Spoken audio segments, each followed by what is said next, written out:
Welcome back, it's Ryzen, and today I'm going to be bringing you guys a theory on what characters I believe are a part of the boss, what it means to be a part of the boss, how the bosses came to be, so on and so forth. You get the idea. Pretty much just in general boss theorization.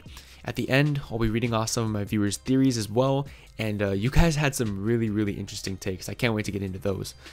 By the way, there's like only 3 panels of these guys, and so my normal editing style wouldn't really work, and besides, I don't really got time like that today anyways, so I'm gonna just let you guys watch me get farmed by Millennia in the background.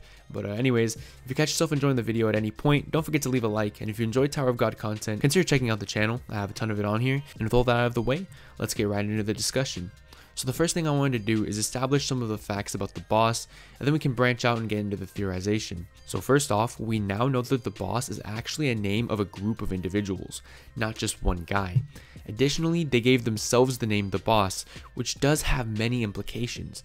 They may be forcibly asserting dominance over someone or something, rather than rightfully earning the respect that comes with that title, and also they seem not to fully understand themselves, as evident by the boss that we saw last chapter claiming that they don't like being asked who they are, since they themselves do not even know.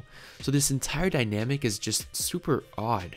They don't even know who they are, yet they are powerful enough to have the balls to refer to themselves as the boss, and they are seemingly effortlessly taking out branch leader candidates. Additionally, the fact that they all call themselves the same thing implies that they have the same goal, and they kind of have the same amount of respect given to each one of them, and they're united under one name. But that goal remains unclear. But what we can say for sure is that they do not like Jihad. The boss that spoke to Cha and Doan specifically referred to Jihad as a monster, meaning that he probably knows even more about the whole Arlen situation than us, the readers. But the interesting thing about that is that the same boss also said that he wanted to see if Bomb would also become a monster, implying that he would allow Bomb to take the same path as Jihad. If he understands how awful Jihad is, yet is willing to allow Bomb to become the same way, is he really a good person? Nah. But are they all bad? There is one guy who I believe is a boss, but is a good guy. Wangnan. The design is irrefutably intentional. SIU even said he designed them to look similar to one another. Wangnan also carries the same anti-Jihad mindset of the other bosses. Wangnan's character is full of mysteries. Does he know of the other bosses? Does he have access to the knowledge that the other bosses seem to have? I think he does, but it's probably not as simple as that. He's referred to himself as a special guy, and there are times in the story when it feels like he knows more than he's leading on, but why would he be keeping precious information from his friends? The time in the story with Wangnan as the center wasn't just for no reason. SIU was intentionally giving us an extended look at his mindset and personality. This could be for one of 2 reasons. 1, for us to believe that he is withholding this information for a good reason and to trust his judgment, or 2, to lay the groundwork for a betrayal even more shocking than Rachel's. Nah, that's kind of far-fetched. Personally, I think that Wangnan has his reasons for withholding information, and they have to do with protecting his friends.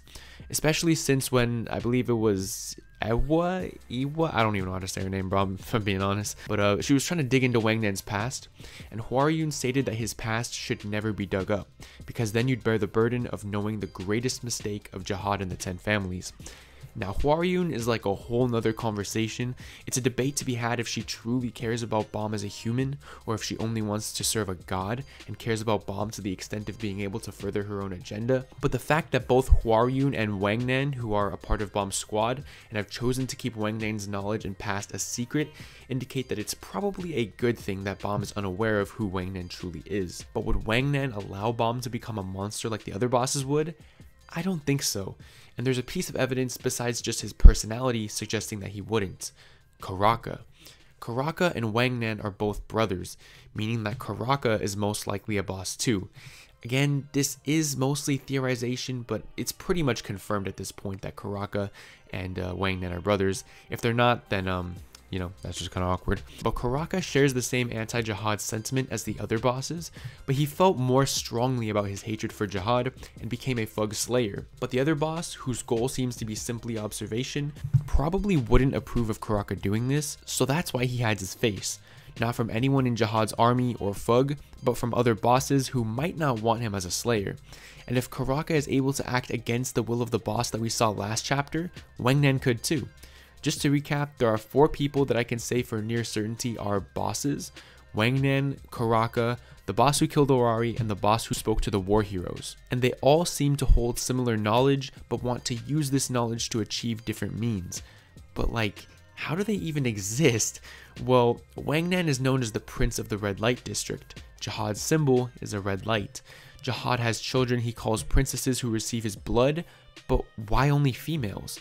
Why not guys? Well, maybe being a Prince of the Red Light District is actually being a Prince of Jihad. That would explain the uncanny resemblance to Jihad and the insanely tough bodies that these people have. Something must have went wrong somewhere along the line, and Jihad killed all of his male children, kind of like mirroring how he killed Arlen's child, and those that remain have formed sort of like a cult. It kind of makes sense, but my only question is, would Jihad have married a Prince of Jihad if they had collected all of the 13-month series? Probably, to be honest. That's what that lady behind me just asked me. She asked me, why am I shirtless? Why you think I'm shirtless? Because I just got done banging a dude. Alright, so now I wanted to take the time to look at some of the comments on yesterday's chapter review and give my take on your guys' theories on the boss. The first comment that I wanted to look at is by Paracule, and it says, the boss looks like he has a scar on his eye.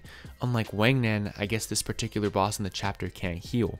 My theory is that these bosses could be Jihad clones with deficiencies. Wang Nan has regeneration but is weak. The boss that just showed up is super powerful but can't regenerate and possibly can't fly. And possibly there could be another boss that can see fate like Jihad, but is physically weak. I actually really like this idea. I think the idea of Jihad cloning himself and trying to create another quote-unquote perfect being is really interesting. I wonder, however, if he actually ended up succeeding in this experiment, and if he did, maybe that being became so powerful that he pretty much threatened Jihad himself, and Jihad decided to put all of them down, which is why it was the greatest mistake Jihad and the 10 families ever made. It does make a lot of sense. This comment is then supplemented by Demon God Cain, that one of the bosses was somehow able to foretell Bomb's arrival, but Jihad couldn't, which means that maybe that boss had the same power of seeing fate, but that boss could potentially have been super weak, therefore his power to see fate was stronger. Now this also makes sense, but if we tie it back into like my version of the theory, then maybe the perfect version of Jihad that I was describing earlier was actually stronger than Jihad. A comment by that one guy who disliked the video, please don't by the way, pretty much summarizes this whole thing nicely.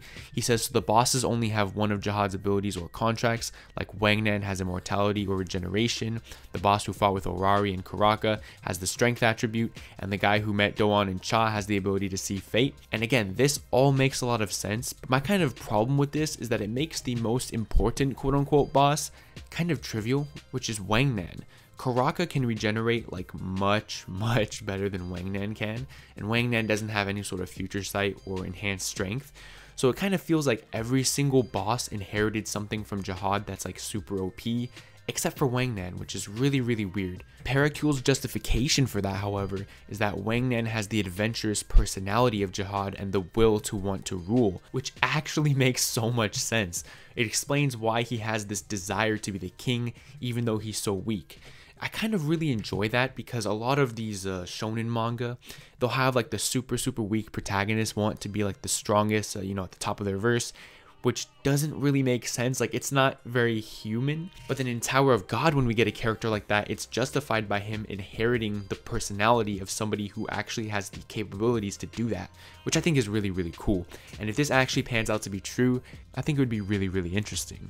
The next comment is from Raikumo. It's pretty long, so I'm just going to summarize it. Basically, he thinks that the boss that we saw last chapter is actually a member of Wolhaik's song. He gave some pretty convincing evidence of this actually, which I didn't really expect. Like when I first read that, I was like, bruh, boy, no way. But it actually makes a lot of sense. First off, the boss said that they were curious to know who they are. And if they're anything like Jihad, then their true origin may come from outside of the tower. Additionally, he used a method of disguising himself exactly like Leroro did when he was interning for them in the workshop battle. And it's probably common for the members to use that disguise method to infiltrate bases and complete objectives. Additionally, it would take somebody incredibly powerful to damage the boss that we saw in the last chapter based on how easily he disposed of Orari, so maybe that person was Urek. Additionally, the Tower of God wiki says that the relationship between Fug and Wolhaik's song is not that good, but there are a few members who are associated with both groups. A few members in both groups? Who are those few members? Maybe they are bosses. And yeah, man, I really enjoyed this theory. I think it does make a lot of sense. I think it's pretty crazy how you were able to make those connections, man. It's pretty impressive. Next up, we got a theory from Remorsefuls, which says that what if this is like the whole white situation? Multiple people that become one and are insanely powerful. So what if the boss was an entity like that, but then Jihad and the 10 family heads split them apart into different people, Wayne and Kuraka, etc. This actually ties into Pericul's theory of imperfect versions of Jihad being split up. But I really do like the idea that they could potentially combine and become one big boy Jihad-like being. I think that'd be really, really cool. And finally, we have a theory from Ajunga Lit, which says that he just basically thinks that in every single main faction or group within the tower, there is a boss that works for them, which is really interesting to think about. Like, even if you include the workshop and again Wahalik Song, we know that there's one in Fug. And so when we have one in every single faction, imagine the power that they must have, the inside knowledge, like the amount of knowledge specifically that they have must be crazy. I do really like that concept. So like, I don't know, dude, I kind of just want to combine all of these theories into one mega theory. Like there's a boss in each faction, one Wahalik Song, like Raikumo was saying, and then, you know, and all of their personalities were split, like Remorsefuls was saying, and then they all come together, like become one super ultimate perfect Jihad being. But you know, I don't know, this is probably not gonna happen, honestly. It's just kind of fun to just kind of theorize and mess around. The percentage of all this being true, probably like 0, but you know, it's still fun to do. I still at least hope that it's entertaining. And yeah, that's about it for the video. Let me know your thoughts on the topic down below in the comments, or just leave anything down there. I do read and reply to every comment. Be sure to drop a like as well, and check out my other content. I do theories, chapter reviews, character analysis, and more. And if you're at all interested, subscribing would be the best way to ensure you don't miss out on any of that. Additionally, if you'd like to take your support to the next level, I just launched a Patreon where you can get access to early chapter reviews, exclusive content, and more. Shout out to Olibinus for being one of my first patrons, and a massive, massive thank you to Demon God Kane for not only being my first patron, but for also subscribing to the irregular tier. I truly appreciate the support from both of you guys. Thank you so much for making it to the very end, and I'll see you guys in my next video. Peace out.